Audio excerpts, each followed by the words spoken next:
14-5 évesen kezdtem el komolyabban megismerkedni a népi kultúrával. Mondom ezt úgy, hogy mindkét szülőm a népi kultúrában tevékenykedik, méghozzá nagyon-nagyon komoly eredményekkel. Édesanyám a népművészet mestere, a Művészeti Akadémiának a rendes tagjává választották nem régen. Édesapám fazekas, és mindezek ezek a dolgok, ezek az értékek fiatal koromban is ott voltak előttem. Édesanyja néptáncolt, énekelt otthon mindig. Az ember mégis megpróbál ebből egy kicsit azért kibújni, azért kicsit mást akar csinálni, aztán rájön, hogy ezek a dolgok jók.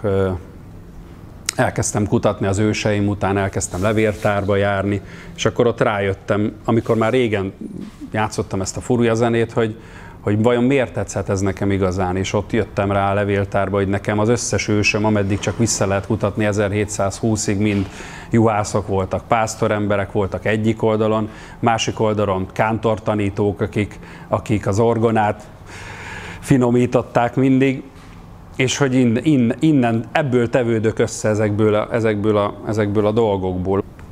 Az örökség és a szabadság szerintem úgy függ össze, hogy nagyon sokan keresik napjainkban az identitásukat, próbálnak valami olyasmit felvenni, ami azt gondolják, hogy most jól áll nekik, aztán keresik tovább 5 év múlva, teljesen máshogy néznek ki, mással próbálkoznak, és ez azt gondolom rengeteg energiát elvesz az embertől a saját identitásának a keresése, és lehet, hogy szabadnak érzi magát, de közben a túlságosan nagy légüres szabadság térben nincsenek semmiféle megkapaszkodási pontok, és azzal, hogy én ezt örököltem, ezt az értékrendet, ez olyan, mint egy háznak az alapja, tehát hogy nagyon komolyan be van betonozva, erre bármit lehet építeni, ez a szabadság.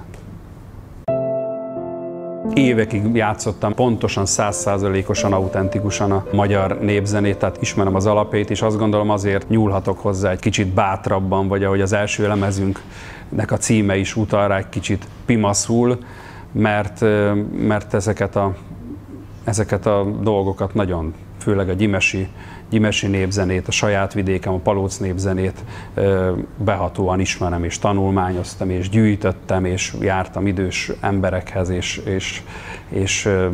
és megéltem ezt a kultúrát.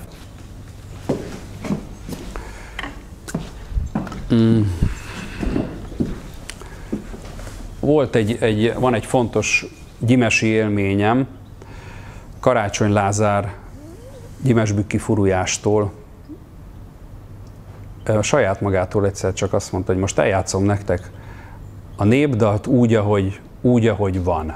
Tehát ahogy az mondjuk le van írva a énekeskönyv, 3. osztályos általános iskolai könyvben. És akkor eljátszotta a dallamot, hogy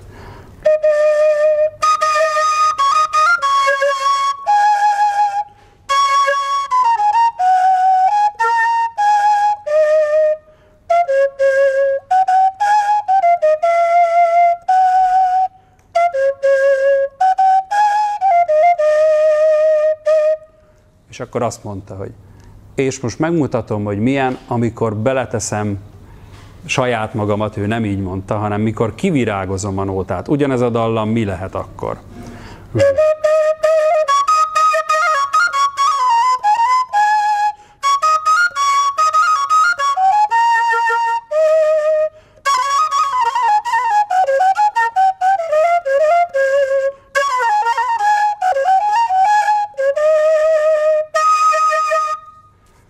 Teljesen más. És ez a pillanat vezetett el oda, hogy igazából, hogyha belerakjuk saját magunkat, akkor még mindig lehet autentikusan játszani a magyar népzenét, mert ha megtanuljuk azt az anyanyelvet, amiből kiindulunk, onnantól kezdve megírhatjuk a saját versünket is belőle.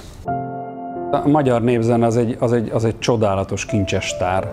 Tehát annyi dallamunk, annyi különböző viselet, népszokás, tájegység, tánc, és mégis a Kárpát-medence legtávolabbi pontjaiba az őrségi ember megérti a moldvai csángót.